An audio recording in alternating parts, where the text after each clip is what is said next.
नमस्कार दोस्तों।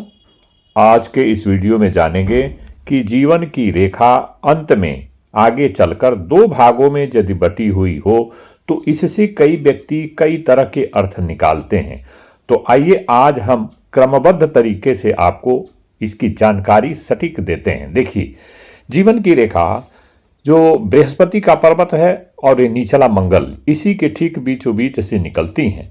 कोई जो है कोई जीवन की रेखा ये शुक्र के पर्वत को ज्यादा घेरती हैं। इस रेखा को देखिए, स्पष्ट रूप से लंबी शुक्र में घुसी हुई है और लंबी है, तो ऐसे में 90 मान के चल सकते हैं। 90 से 95 लंबी उम्र वाला यह व्यक्ति होगा।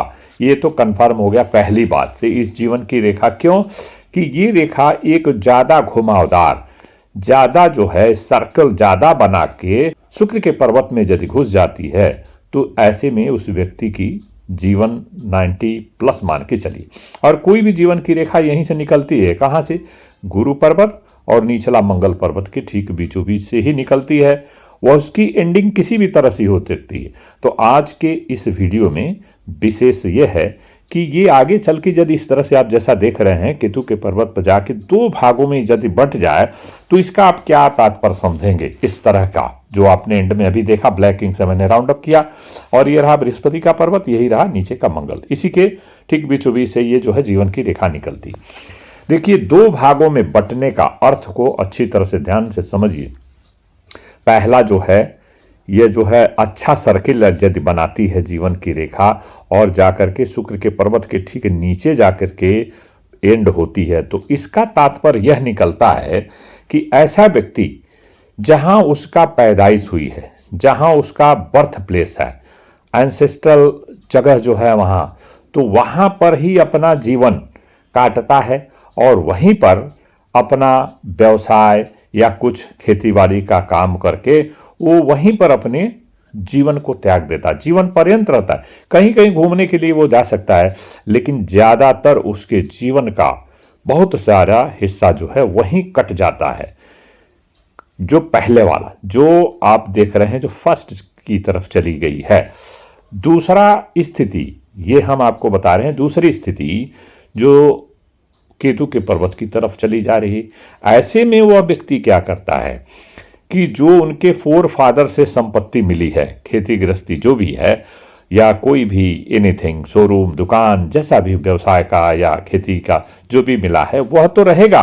वह अपने विवेक से, अपने बुद्धि से, अपने प्रोफेशनल कुछ ज्ञान है उससे वह दूर चले जाते हैं घर से और वहां अपना घर वगैरह भी बना लेते हैं और वहां पर वो व्यवसाय या नौकरी या कोई चीज धंधा पानी खोल लेते हैं। तो ऐसे में जो दो मुंह की रेखाएं हैं, स्पेशली ज्यादातर इस लोगों में ये दो मुंही रेखाएं देखी जाती है। तो अपने गांव में जहां उसका पैदाइश हुई है, जिसे नेटिव प्लेस आप कहते हैं, ये दूर किसी अन्य शहर में करके वहां और वो व्यवसाय भी करता है और अपना सेटल भी हो जाता है, घर और बना रहे। यह स्थिति जो आप देख रहे हैं, यह स्थिति बिल्कुल उत्तम नहीं कही जाती है।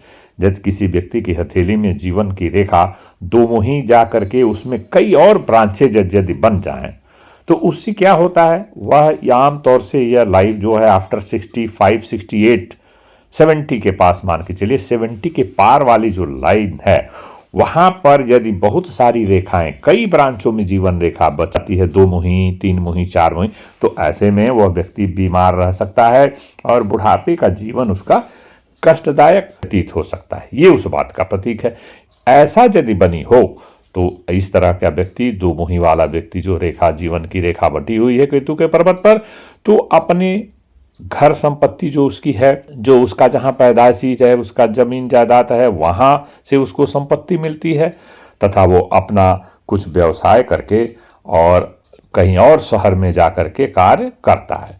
और ये मस्तिष्क की जो रेखा है यह बहुत सारी केसों में यह जीवन रेखा से मिल के चलती है और कभी कभी गैप बनाती है इंडिपेंडेंट। इस केस में देखिए इंडिपेंडेंट मस्तिष्क की रेखा है, उसका अलग मीनिंग है। तो आज इसके वीडियो में यह जानकारी आप बने रहिए थोड़ा और। तो ये जो आप देख रहे हैं इससे ये भी तात्पर्य निकलता है कि जैसे वो गांव में कोई पैदा हुआ और फिर वो पढ़ाई लिखाई करके शहर में कुछ जो है प्रोफेशनल कोर्स वगैरह करके वहाँ चला गया, इंजीनियर बन गया या कोई और प्रोफेशनल कोर्स करके वो जा करके अपना कारोबार जो है वह किसी अन्य शहर में, और अगर वो चंद्र पर्वत की तरफ चली जाए तो और घर से दूर, और उसके भाग्य में ट्रेवल ज़्यादा हो जाता है। तो अपने कार्य को लेकर बहुत सारा वो ट्रेवल करता रहता है और वह जो है विदेशों में जाके सेटल होता है। तो आज के वीडियो में इतना ही। नमस्कार।